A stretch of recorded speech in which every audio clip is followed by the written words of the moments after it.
Waking up alone in Paris on your honeymoon is an unsettling start to any day. Hi, I'm Lisa. Our Parisian getaway, meant to be woven with dreams and shared memories, took a dark detour into a web of secrets when I found an odd message instead of my husband beside me one morning. Suddenly, our love story intertwined with cryptic clues and shadowy figures from the past. Venture with me into a Paris that hides its mysteries behind every romantic facade and uncover truths that tested not just our bond, but our very survival. So, my name is Lisa, and this is my Parisian story. The glow of the morning sun on Parisian rooftops was breathtaking. I stretched, luxuriating in the satin sheets of our boutique hotel room, reveling in the faint sounds of the bustling Paris streets below. I turned to snuggle closer to my new husband, Alex, but instead of the warmth of his body, I found a cold and empty space. Perplexed, I sat up, scanning the room for any sign of him. His suitcase was still there, clothes thrown casually on a chair from the night before, but no Alex in sight. On his side of the bed, there was a folded piece of hotel stationery. With shaking hands, I opened it. "Morning, love. Took a quick walk to grab some fresh pastries for us. Be back soon." I sighed with relief. But then something caught my eye. On the back of the note, written in a shaky script, unlike Alex's usual neat handwriting, "Don't trust anyone." I felt a chill run down my spine. What was this? A joke? But Alex wasn't one for practical jokes, especially not on our honeymoon. Pulling on some clothes, I decided to go down to the hotel lobby.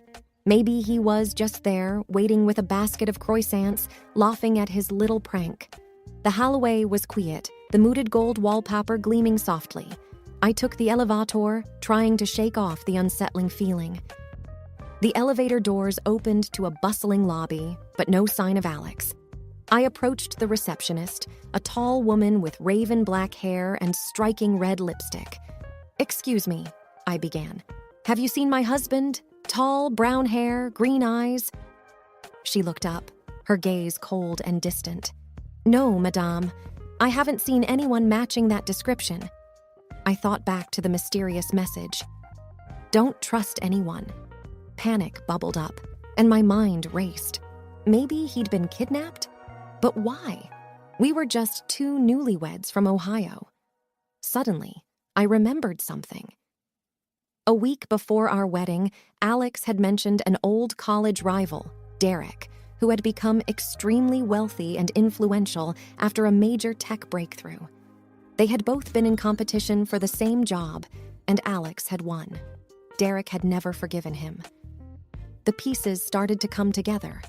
What if Derek was in Paris? What if he had found out about our honeymoon destination and planned something to get back at Alex? I decided I needed to act. The police would take too long, and Alex might be in danger now. So I thought of a plan. First, I needed to gather information. Derek had a prominent online presence. If he was indeed in Paris, there would be some digital trail. I headed to a nearby internet cafe, blending in with the tourists. Within an hour, I found a photo on Derek's Instagram, standing in front of the Eiffel Tower, uploaded just the day before. My heart raced. This was it. This was the confirmation I needed. But how to get back at him? Then, an idea formed. Derek was a proud owner of a vintage Bugatti, a car he flaunted at every opportunity. I remembered Alex once mentioning that Derek would be devastated if anything happened to it. With newfound determination, I began my revenge plan. I would hit Derek where it hurt the most, his prized possession.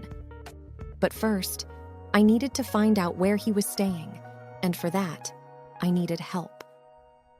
I remembered a contact Alex had mentioned, an old college buddy named Ethan who lived in Paris. I decided to reach out to him. Using a burner phone I purchased, I dialed Ethan's number. "Ethan, it's Alex's wife. I need your help." I could hear the surprise in Ethan's voice. "What's going on?" I recounted the story to him, and by the end, he was fully on board. Together, we began our mission to find Derek, save Alex, and deliver the revenge he deserved.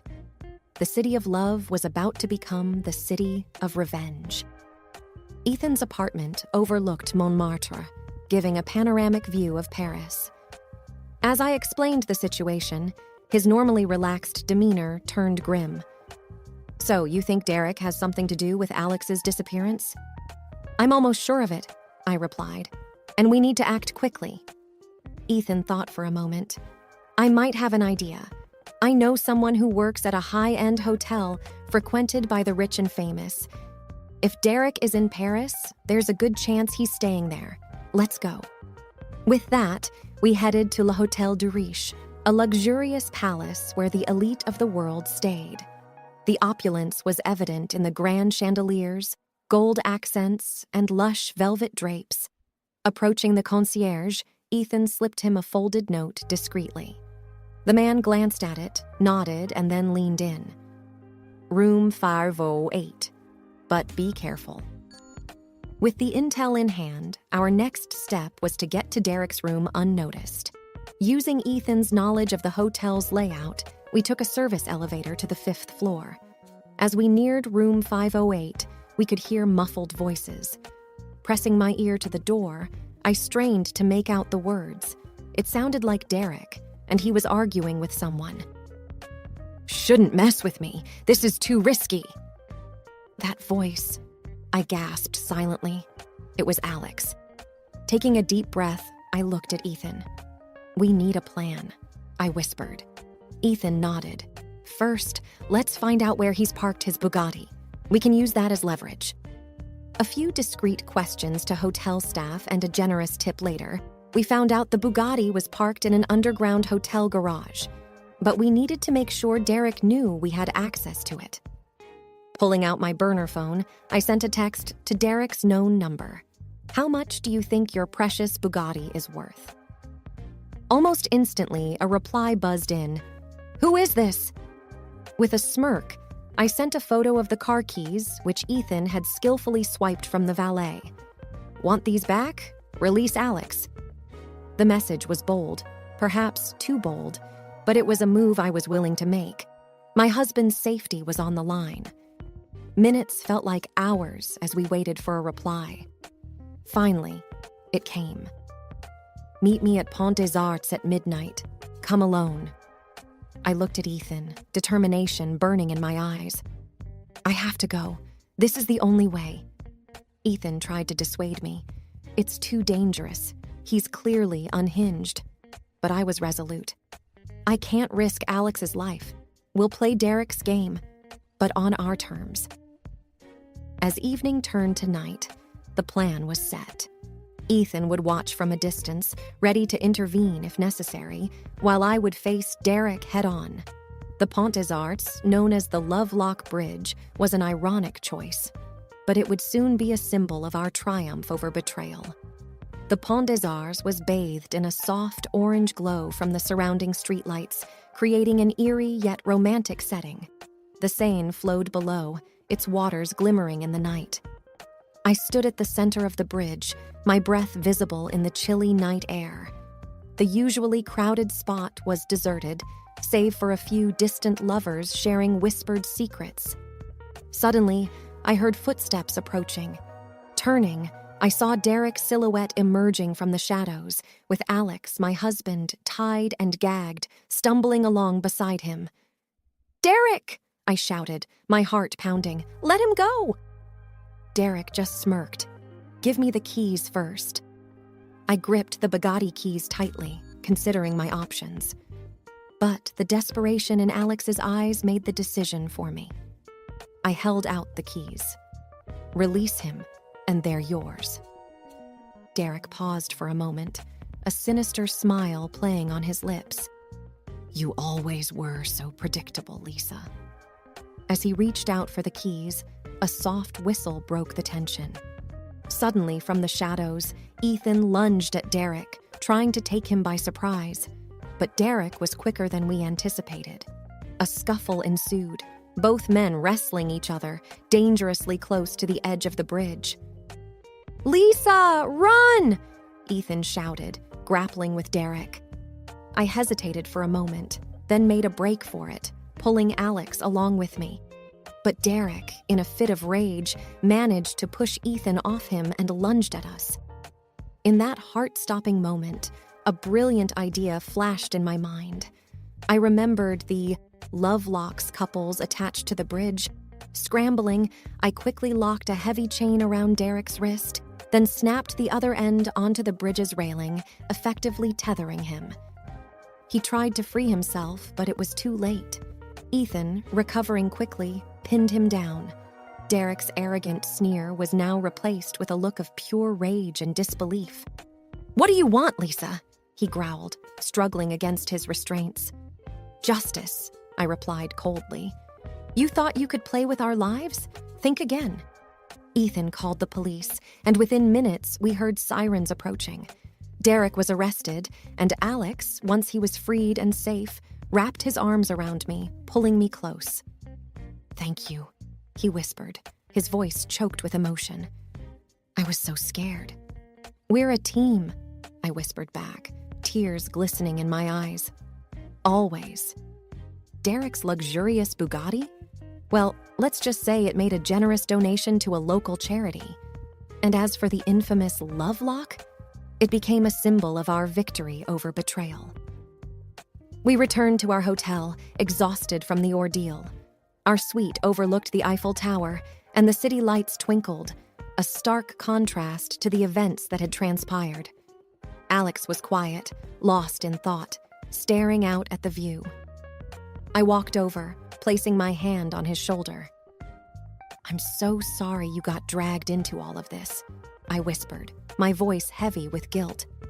He turned to me, brushing a strand of hair behind my ear. "Lisa, none of this is your fault. Derek's vendetta was beyond any of our control." Despite the reassurance, the weight of the night bore down on me. I took a deep breath, trying to push back the tears. "I just wanted a perfect honeymoon." Alex smiled gently. "Well, it's definitely been memorable." We both laughed, but our laughter was a mask for the pain and shock of what had unfolded. A few days later, after giving our statements to the police, we decided to head to the Louvre. Surprisingly, the art and history offered a much-needed distraction. As we walked hand in hand through the museum, I felt the tension slowly dissipate. It was then, in the midst of the crowd, that I saw a familiar face. A woman with raven black hair, dressed in a sleek red dress. She was the receptionist at the hotel on the day Alex disappeared. My gut told me she was involved. She locked eyes with me, a smirk playing on her lips, and disappeared into a nearby gallery. I tugged Alex's arm, nodding in her direction. "We need to follow her." The chase led us through intricate hallways, past masterpieces, and into the Dinan wing. She was quick, always just out of reach, but she left a trail of subtle clues, a dropped handkerchief, a distinctive scent. Suddenly, she turned a corner and we lost sight of her. We entered a dimly lit room and the door slammed behind us. Panic surged as we realized we were trapped. The room was filled with mirrors, each reflecting our alarmed expressions. "I think we've just stepped into a trap," Alex whispered, his voice tense. From one of the mirrors, the woman emerged, stepping into the room as if by magic. "Indeed you have," she purred, her eyes cold and calculating. "Why are you doing this?" I demanded, fear and anger coursing through me. She smirked. "Because, dear Lisa, the game isn't over yet." "Who are you?" Alex's voice was steady, though I could feel his hand gripping mine tighter. Every instinct told me this was the moment everything came to a head. "My name is Isabel," she purred, circling us with predatory grace. "I was Derek's partner, in more ways than one. When you humiliated him, you humiliated me." "But it's not fair!" I exclaimed. Why are you taking revenge on us? We were just defending ourselves." Isabel paused, taking a deep breath. Her cold demeanor broke for a split second, and I saw the anguish behind her eyes. "After your prank, Derek became the laughing stock of our community. The humiliation was too much for him. He took his own life yesterday." My heart sank. I had known Derek was deeply embarrassed, but I hadn't known the true depth of his despair. The weight of his teeth pressed on me, making it hard to breathe. I had no idea," I murmured, guilt gnawing at me. "Of course you didn't," Isabella hissed, regaining her icy demeanor. "But that's why we're here. It's time to finish what Derek started." I stared at her, trying to piece together the situation. "And what would that be? Another elaborate game?" She smirked. "Exactly. What do you want?" Alex's voice was firm, his protective instincts kicking in. Isabel approached a grand mirror, its frame ornate and gold. "Behind one of these mirrors lies a door that will lead you to freedom. Behind the others? Well, let's just say they won't be so forgiving." The realization hit me like a ton of bricks. This was her revenge, a deadly game of chance. "I'll give you 5 minutes," Isabel declared, her eyes gleaming. "Good luck." She vanished as mysteriously as she'd appeared, leaving us surrounded by mirrors that seemed to mock our desperation. Each reflection twisted our features, showing the gravity of our situation. Alex and I quickly tried tapping on the mirrors, listening for hollow sounds. The minutes ticked away, and my heart raced faster with each passing second. "Think, Lisa," I whispered to myself. Then it hit me. The dropped handkerchief. The scent. Isabel wanted us to follow her. She wanted the game to be fair, in a twisted way. I approached a mirror to the far right, one that seemed to reflect the room with more clarity than the others. As I touched its surface, the mirror swung open, revealing a passageway. "This is it!" I shouted. Alex and I dashed through, just as the room behind us erupted in a cacophony of shattering glass. We didn't stop running until we were back in the crowded hallways of the Louvre. As we caught our breath, the weight of everything that had happened began to sink in. But amidst the chaos, there was one silver lining. Our relationship had been tested in the most unimaginable way, and we had come out stronger. We left Paris shortly after, our honeymoon forever marred by the events that unfolded. But as we began our lives together, one thing was certain. We could handle anything that came our way. Years passed, and the memories of that fateful trip began to fade. Yet, one evening, a package arrived at our doorstep. Inside was a framed photograph of us at the Louvre, taken by a stranger. On the back, a note simply read, "For the memories, Isabel." The game, it seemed, was never truly over.